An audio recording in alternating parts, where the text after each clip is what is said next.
A pro-life Tennessee state representative is running as an independent after he was ousted from the Democratic Party for his views on life and marriage. The Catholic News Agency is reporting Representative John DeBerry, who has held his seat for 26 years, was removed from the Democratic ballot for the 2020 election by the state party's executive committee.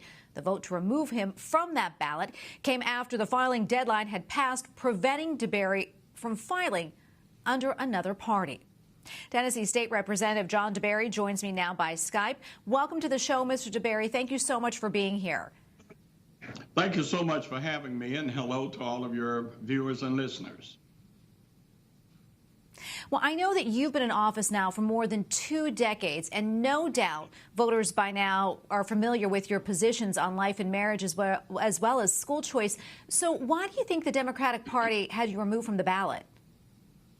I think that it was a tactic that they decided to use, since they were pretty aware of the fact that the voters of District 90 have elected me consecutively 13 terms, and each time by a healthy percentage, either of more than 60 or even 70% on every election. So in order to elect the person that they have deemed is more of a Democrat than I am, that's going to carry the party ideology as it has evolved and stand and for those virtues that they consider important, then the only way in order for them to win and accomplish this was to find a way to remove me from the ballot so that the voters don't get a chance to vote. And this is exactly what they did, and they accomplished by this coup they pulled back in April.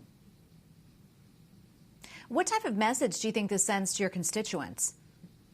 It sends a message to the constituents, as the people, even if they agree with me or don't agree with me.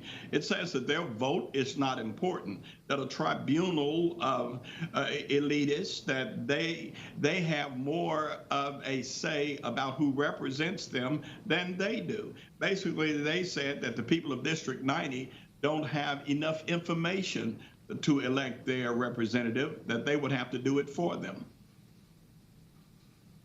I know that you were one of more than 100 Democrats who signed a letter asking the platform committee of the Democratic National Convention to make abortion language in the party's platform more moderate, but we know that didn't happen. As an elected official and a minister, how do you feel about the direction that the party is headed? Well, the Democratic Party has more or less made a decision that these issues are not important to them, for them to stand for what a large portion of people in that district stand for and believe. Both black and white and other cultures and ethnicities have loudly and clearly said 3 elections in a row, they have run against me, and they have used my anti-abortion, my pro-marriage stance, my stance for parental responsibility and parental choice. They have plastered these positions all over my district. And so therefore, you can't say that the people didn't know why they were voting for me. And what this does is it shrinks the tent of the so-called inclusive party, to the extent that they say, if you don't believe what we believe, say what we say, vote like we tell you to vote, you're not welcome in this party. And I think folks should open their eyes and realize when they're being taken for granted, when they are not being respected, and most certainly when their views, their values, and their morals are being disdained as old-fashioned, passé, and on the wrong side of history. On a different note, we only have less than a minute left, but I know you've also been receiving a lot of attention for denouncing the riots that we've seen across the country. As a longtime civil rights activist yourself, what's your message to those people that are resorting to violence? Well, those who are resorting to violence right now, this was never the way of the civil rights movement. And what I repudiate is them in some way putting a mark on the legacy of my father and mother and many other fathers and mothers and grandmothers and great-grandmothers and fathers who stood with character, with courage, and with class and changed the world at that particular time. And Dr. Martin Luther King's entire movement was a peaceful protests, peaceful protests.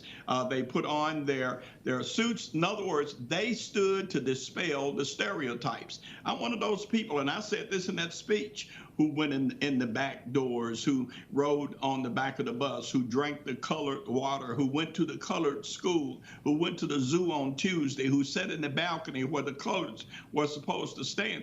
These are things that I lived, and therefore we were marching for the basic rights, the basic constitutional and civil rights of being an American. Right now, these riots, this violence, this destruction, this dangerous behavior has nothing to do with civil rights and has everything to do with anarchy. Well, sir, thank you so much for your time and for your insight and what you do. Tennessee State Representative John DeBerry, thank you again, sir. Thank you for having me.